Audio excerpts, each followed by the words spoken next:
Let's assume your crew is assigned sortie number 8 of your unit's emergency war order.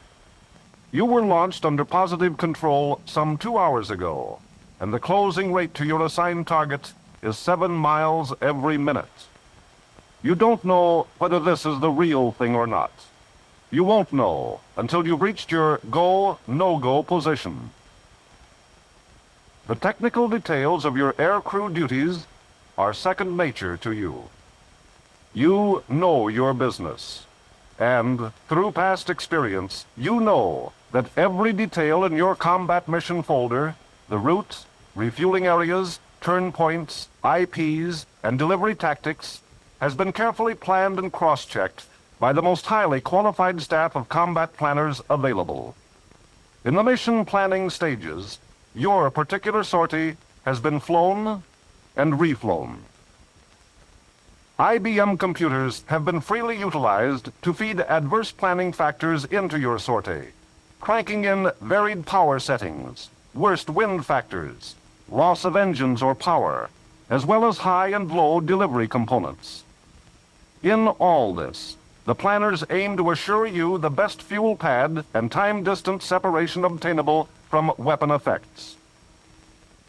You yourself have flown profile missions over and over again on USCMs and ORIs, and you know that the missions, whether high level or low, can be successfully accomplished as indicated in the tactical doctrine. But there is one area in which you've had little or no actual experience: nuclear effects.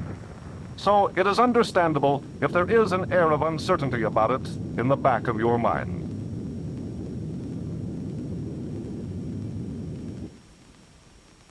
In reality, an abundance of experience on nuclear effects has been accumulated over the past 14 years. Hundreds of men have flown nuclear test missions in conjunction with detonations of high yield and low, both in the Pacific and Nevada test operations. This experience has been funneled to your combat mission planners, so that your route beyond the H-hour control line, commonly referred to as the HHCL, can be planned with maximum safety. These nuclear effects criteria have as much, if not more, influence on your role in the emergency war order than any other operational factor. This phase of planning is particularly vital in today's multi-bomb raids, when your route must be plotted to avoid not only the effects of the weapons you release, but all weapons dropped in your general area by adjacent strike forces. All planning computations are carefully refigured and cross-checked by the planning staffs of your wing, numbered Air Force, and SAC headquarters. Equally valuable is the continuous scrutiny you and your fellow crewmen give to your own assigned sortie in relation to adjacent missions. The combat mission planners know there is no minimizing the awesome nature of this nuclear force, nor the extent of its effects. Here is a general refresher on each of these effects: thermal, blast, and radiation, presented in their relationship to your aircraft. Thermal, the light and heat hazard, radiates from the detonation in 2 phases. The first phase is instantaneous, comprising only 1% of the total thermal effect. Yet, it is this phase of the pulse, occurring quicker than the normal blink reflex of the human eye, which is responsible for flash blindness. You must be about 80 nautical miles away to avoid even minor flash blindness when looking directly at the detonation. However, your thermal curtains keep out all but a minor portion of the light. The second phase of the thermal pulse is long and cumulative, with the heat energy building up on the aircraft like a hand held too long above a match. Whenever there is new snow on the ground or clouds above the flight level, some additional thermal effect is received. However, the aircraft skin, coated with white paint, reflects most of the heat, and the airflow over these surfaces further reduces the total heat absorbed. Also, the thermal curtains can withstand tremendous heat, almost twice the amount anticipated. After the thermal hot foot has passed, the shockwave arrives with its twofold effect of overpressure and gust. Overpressure, the sharp increase in pressure, consists of successive positive and negative phases which produce a wraparound crushing action. Overpressure is the dominating effect at low altitude, with the vulnerable structural parts of the aircraft being the bomb bay doors, radomes, and access panels. Gust is usually the dominating effect at high and medium altitudes. Gust loading, similar to atmospheric turbulence, gives your aircraft a sharp jolt as it builds up on the lifting surfaces of the wing and horizontal stabilizer. Nuclear radiation consists of instantaneous bombardment of gamma, neutron, alpha and beta rays, followed by radiation particles in the nuclear cloud, which later becomes fallout. Instantaneous radiation can be dismissed because of your distance from the burst. Fallout is a ground problem. As an aircrewman, you need only be concerned with the nuclear cloud and the safe separation times given you by the EWO planners. This will be discussed later.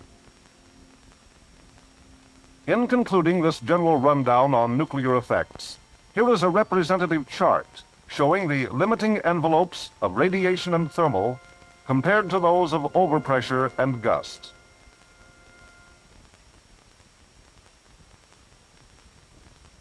It took years of actual testing, millions of dollars, and a wealth of scientific and technological know-how to determine these envelopes on which your safe separation times and distances, as well as delivery tactics, are based.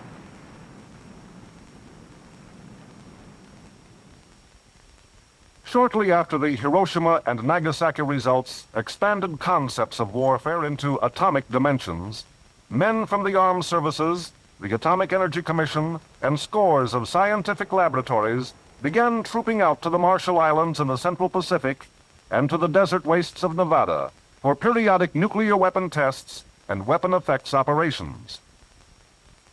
Our interest concerns the effects testing, particularly the vast amount of time and effort devoted to gaining effects information on aircraft structures, from the Crossroads operation all the way to the hardtack effort.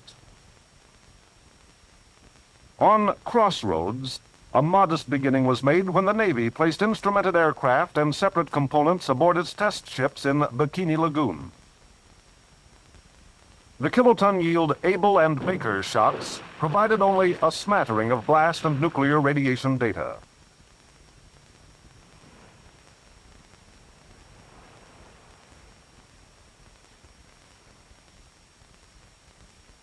(1950) Operation Greenhouse, Eniwetok Atoll.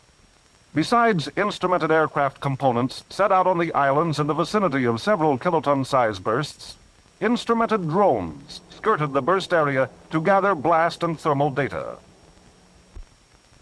While preparations were made for the next test operation, the Massachusetts Institute of Technology utilized the Crossroads and Greenhouse findings to begin developing the concept on which the current SAC effects doctrine is based. 1952, Operation Ivy, Eniwetok Atoll. The first thermonuclear detonation, known as the Mike shot, was achieved. Mike was a liquid fuel experiment, but its success proved out the fusion principle, paving the way for the equally successful dry material version, patterned for more practical weapon utilization. On Ivy, instrumented B-47 aircraft were sent aloft to be tested at 50% of thermal design. B-36s were tested for both thermal and gust loads, also at approximately 50% of design. 1953, Operation Upshot Knothole, Nevada, again featured kiloton yield bursts. In addition to B-36 and B-50 aerial testing, ground tests were conducted on aircraft of several types, exposing them in various orientations to surface and air bursts at graduated overpressure levels, many beyond the breaking point.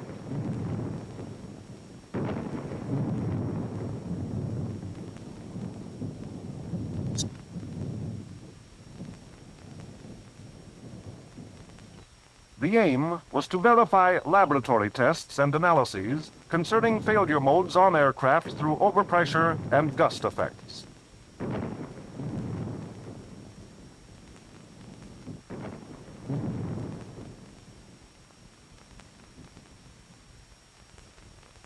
(1954) Operation Castle, Marshall Islands, involved aerial participation in megaton-size events by B-47s and B-36s. These aircraft, like those in all operations, were extensively instrumented by the Wright Air Development Center. For the B-47 test aircraft, interest centered on the effects of radiant heat on the aluminum skin of the ailerons. Thermocouples mounted at selected points in the skin and supporting structure gave temperature readings, while radiometers and calorimeters in the fuselage gave thermal time history and total input. A variety of blast gauges and cameras mounted under the fuselage aimed at zero to assist orientation calculations completed the array. On 5 successive pre-dawn shots, the B-47 flight pattern at 35,000 feet was selected to position the aircraft where its aileron skin would receive the maximum allowable temperature rise to 370 degrees. In all instances, the maximum skin temperature rise was substantially lower than predicted. Heat damage in all cases was minor, involving only some patches of blistered paint at various points. The highest overpressure recorded on these 5 missions was around 1/3 pound.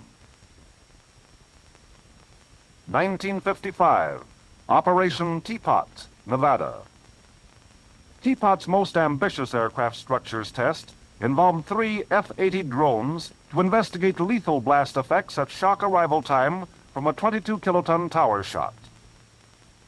Each drone was completely instrumented for loading input and structural response data to check laboratory analytical predictions. Test results were obtained by telemetering the data to ground stations.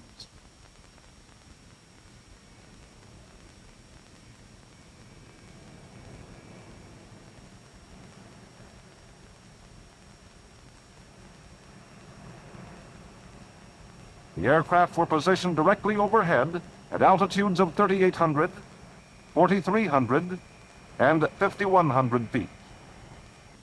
At the burst, high-speed cameras under the canopy recorded the crucial seconds of impact.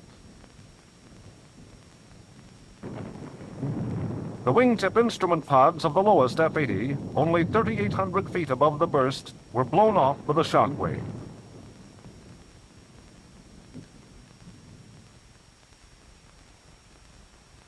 As this drone was being shepherded back to a landing, radio control was lost, and it crashed.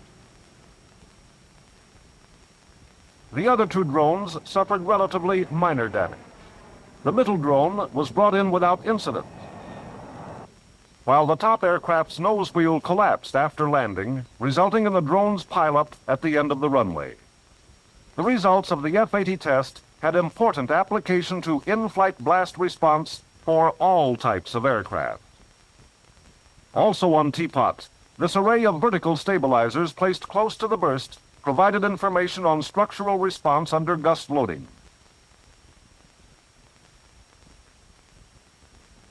(1956), Operation Red Wing in the Marshall Islands featured structural testing on a variety of aircraft, including the B-52 and B-47. The latter aircraft was oriented side-on to detonations for the first time. One heavy bomber project on Red Wing was concerned with the effect of gust and overpressure on an aircraft structure just after it had been heated by thermal. During these tests, thermal loads as high as 200% of design were recorded, along with gust loads which ran between 95% and 115% of design. These tests raised thermal design limits to 600 degrees Fahrenheit for the B-52 and 500 degrees for the B-47.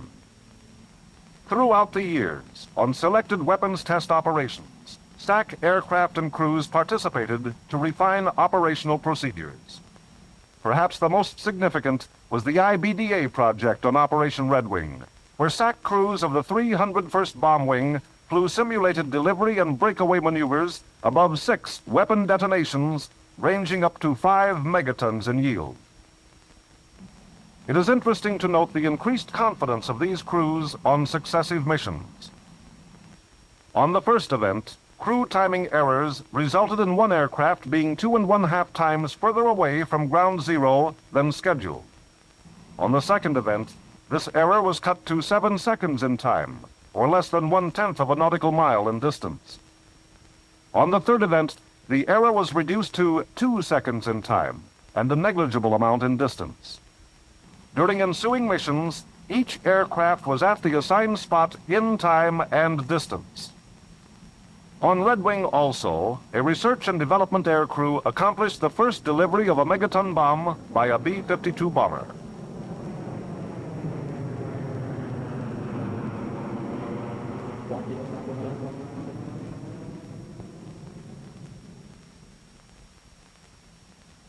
During the hardtack operation in 1958, the B-52 participated in 14 missions without blast or thermal damage. Significantly, the bulk of these missions were oriented to produce side-loading effects to determine the B-52's capability for multiple delivery strikes, where blast and thermal loads could be received at any angle from weapons delivered by other aircraft. Throughout the period of atomic testing, the hazard of nuclear radiation peculiar to fission and fusion weapons received a great deal of attention. Since delivery aircraft need to be concerned only with the nuclear cloud aspect of radiation, this report will be limited to the cloud studies. In the earlier operations, drone aircraft penetrations established safe parameters for the manned fly-throughs during Operation Teapot in 1955, when Air Force pilots flew T-33s through atomic clouds over Nevada 17 minutes after the burst. The first megaton cloud penetration study was made in 1956 on Operation Red Wing. Manned B-57s made 27 fly-throughs, the earliest 20 minutes after detonation. These test results formed the basis for the safe separation times listed in the EWO. Additional penetrations by B-57s during the 1958 hardtack operation verified the Red Wing conclusions.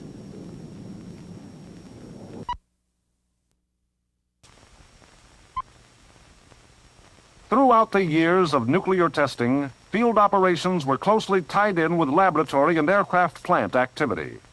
To gain vital time, much of the effects experimentation was first simulated in the plant workshops and research facilities before proof testing in the field. After each operation, findings were checked and cross-checked. Data on yields and distances from the bursts were projected into effects measurements on untried weapon yields, with results verified on ensuing operations. As experience and data were accumulated and methods were perfected, laboratory predictions became increasingly accurate. Thus, from the often lighted crucible of atomic test fire and attendant laboratory work were collected the substantial array of results utilized to influence the planning of a safe route for you beyond the HHCL. This route planning, in turn, stems from a complex target assignment undertaking which began long before SAC headquarters issued its current EWO with your sortie number in it. When high-level target agreement has been reached, the Joint Chiefs of Staff assign SAC headquarters its quota of targets. Both targets and priorities are determined by national policy and the latest intelligence information. Shortly thereafter, the combat planners from the numbered air forces descend on Offutt Air Force Base to work out the target area allocations for each tactical unit. IBM computing units are utilized to work out this distribution, taking into consideration such factors as base location, type of aircraft, geographical area, and target priority. The next step, sortie-by-sortie detailed planning, is held at each numbered Air Force headquarters with representatives from each wing. While these men shape up the numerous requirements for each mission for the next EWO, they are fully aware that close by, in the command post, communications links to SAC headquarters and its worldwide network are under ceaseless scrutiny for the signal to execute the existing EWO. In the planning conference, each sortie is ground flown from takeoff to landing, its route dovetailing with that of every other mission. The nuclear test results are now applied to provide safe separation from other targets, as well as time separation from other detonations within target complex areas. The planners route you to obtain distance separation, or on rare occasions, change takeoff times to provide timing separation between bursts. Well, how's it going? Sortie 1 is okay with the separation criteria that you've given to me. He can avoid this DGZ by breaking right after the target. We do have a problem with Sortie 2, however. He can avoid these DGZs by breaking left. But my performance engineer tells me that he will be out of fuel prior to reaching the post-strike base. We've got to take him through this area somehow. Yes, I remember this complex. As I recall, this is the last bomb down for option 1. We'll have to keep track of the timing on this, make sure that it doesn't change in other options. Now let's go over to my desk and check this out. When all sortie planning throughout SAC is completed, the results are run through SAC headquarters IBM Center for a cross-check. It is during this runoff that precise weapon effects criteria and timing of all sorties are compared. Conflicts resulting from timing compression into the various launch options are adjusted. The final IBM runoff of the Annex F of the new EWO contains the exact target times for all launch options. The new EWO is now ready for adoption. In films, such as you are now viewing, as well as through specific briefings given you from time to time, you have been given an indication of how nuclear detonation effects concern you, the air crewman. For more detailed study, SAC's directives and manuals make this material available to you in various forms. All in all, the factors involved form an overwhelming mass of facts and figures. You cannot be expected to remember all the details, particularly beyond the HHCL, when you will be totally absorbed with the immediate pressing duties associated with your aircraft. So, it is reassuring to know that the documents in your combat mission folder stowed aboard your aircraft represent solid results based on countless man-hours of work done for you by the EWO planning personnel. For one never knows when.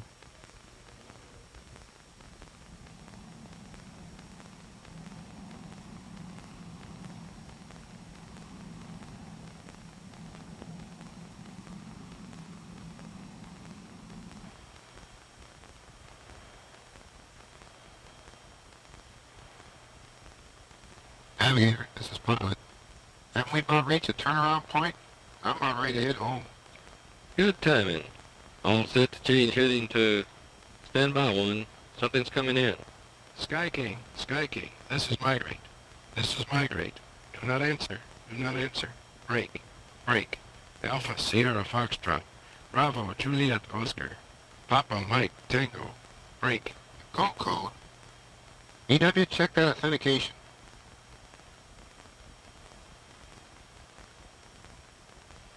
Pilot, this is EW. It checks. We've received the gold code.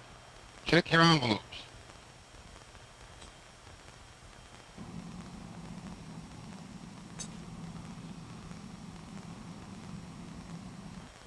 Pilot to crew. I checked the gold code and verified it. This is it. We're going in.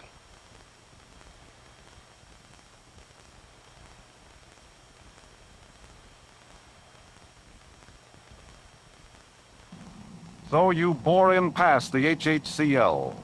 All 6 of you wrapped in this metal cocoon like a submarine crew beneath the sea. For the next few hours, except for the pilot's glimpse of the passing countryside during low-level operation, your only contact with the world outside will be a sporadic wink of light, followed by a sharp jolt. Pilot, this is Neil over turning point number 12. Change heading to 061. Roger, 061. Keep our course and timing right on the nose, boy. That weapon from Blue Cell is about to go down on that government control center off to the left. I hope he clobber their fighter field too. Roger.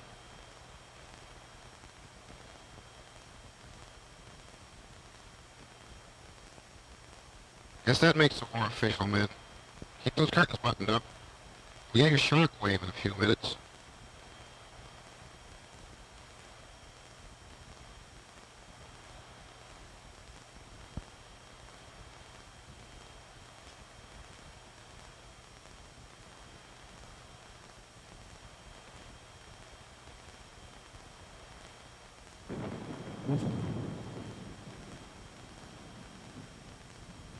That's it. Pilot to crew. Report in. Navigator to pilot. All instruments okay. Seem to be operating normally. AW to pilot. Same here. Hunter to pilot. Sharp. Put an alarm down here. Pilot, this is EW. I'm getting less GCI signals now.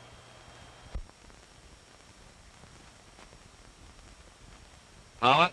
Navigator. Exit port coming up.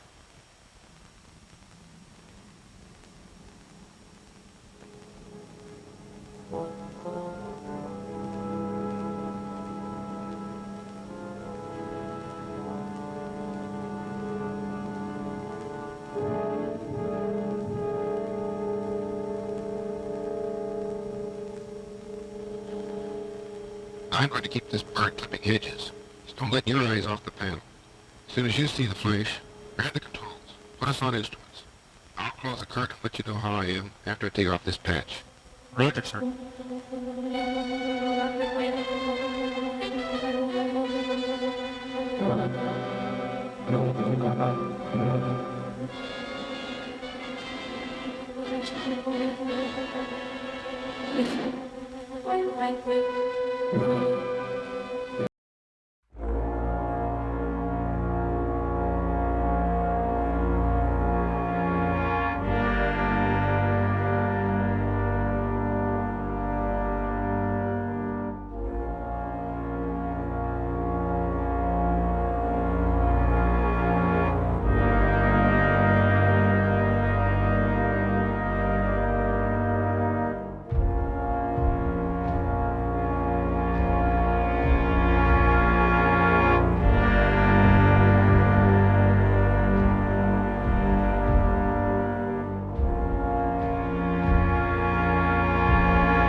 You've hit the IP on the button approaching your target. Pilot, this is Dave. Up point in 5 seconds. 4, 3, 2, 1.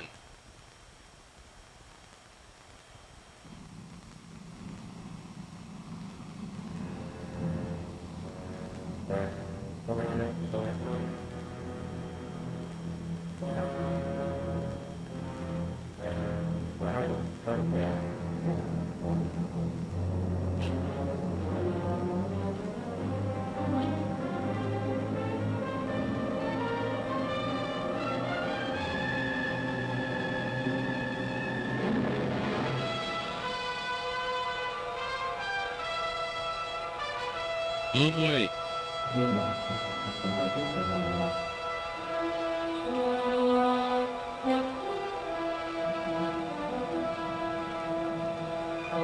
Okay, take your time.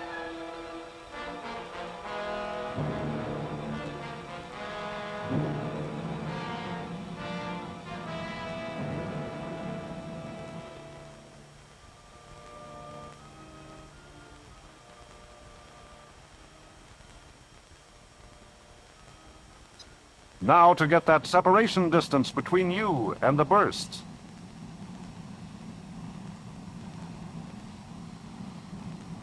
You close your front curtain prior to the flash. The thermal heat builds up.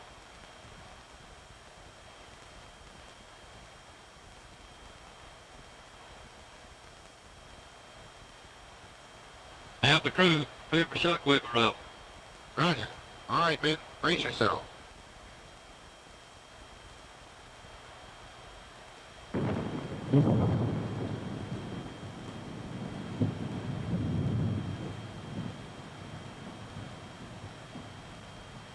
On call station.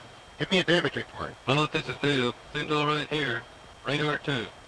Pilot from EW. I'm okay. Pilot from Tailgunner. Fine here, sir. Now to get back to altitude and start the long road back. It seems like the long way around to get to your post-strike base, but you remember working out an interference problem here. If you were to continue on this heading, it would place you within 7 nautical miles of the burst from a multi-megaton bomb scheduled about this time. You recall griping about your rerouting, particularly because this new heading takes you almost directly through the contaminated cloud of another bomb dropped 30 minutes ago. Like the rest of your crew, you are resigned to this lesser evil. From now on, the stage becomes less crowded as you move back toward the safe side of the HHCL. Yes, it could happen. If this nightmare situation ever materializes into grim reality, you may have a real bear by the tail. But at least, you are assured of escaping the nuclear effects of our own weapons. The years of testing and analysis have enabled SAC to evolve a workable plan for every sortie to and from the target area. You and each crewman of the Strategic Air Command can have this assurance as you rigidly follow your flight plan, especially the part marked beyond the HHCL.